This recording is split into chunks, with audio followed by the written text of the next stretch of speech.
But let me be the skeptic here for a little bit, Nancy, because there's probably more doctors and skeptics that watch this program than you believe in any other kind of a Christian kind of context. And the fact is they would say to me, well, Ankerberg, you got to ask the hard question. So let me ask the hard question. I've seen on Donahue and Oprah, where a lot of you people have appeared there, they usually bring in a guy that doesn't believe anything that you're talking about in terms of this near-death experience being real or having any implications. And this is basically the way they would say, and I'd like to hear how you'd answer this, okay? How would you answer the materialistic skeptic who says the near-death experiencer, he really didn't experience or she really didn't experience anything. What you saw was only in your mind. You didn't leave your body. It was just your overactive imagination or like a dream. Or the medical scientist, and you guys can jump in here, how would you answer the fellow that says, here's what really took place. At moments of stress, the body has its own mechanism. It dumps chemicals into the bloodstream, including polypeptides that attach to the brain's endorphin receptors, and it reduces pain and it creates a euphoria. It's automatic. So this is probably the cause. You got hallucination, you got dreams going on, you haven't left your body at all. How do you respond to that? There are about 12 arguments like that.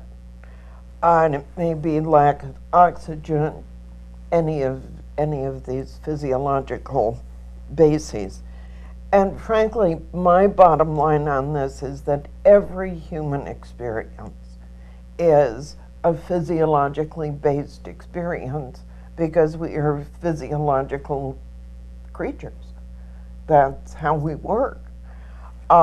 So simply to say, oh, but look, if we tickle this part of the limbic system, if we dump endorphins into the system, bam, you get some aspect of an experience.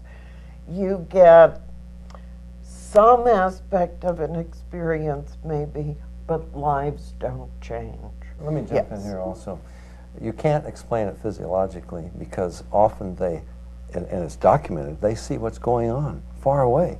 Their senses couldn't possibly, the body couldn't possibly be involved. I mean, you've got many cases like that of the person who is dead and they follow the funeral hearse. They know what's happening in the home, so it couldn't possibly be explained physiologically. Well, you're talking about recall, and that's the veracity of these experiences. How can they recall the nurse had earrings on over there, you were standing with your plaid coat, I saw you working on my body, and I'm up here at the ceiling or someplace else. Recall about 10%. The sequence, how can we all have the same dream out of the body? 1, 2, 3, 4, the same sequence. Physiologic, yes, but anoxia, CO2, you can't duplicate these things. Tickling the neurons, as Dave says, you can get pictures, but you can't get sequences.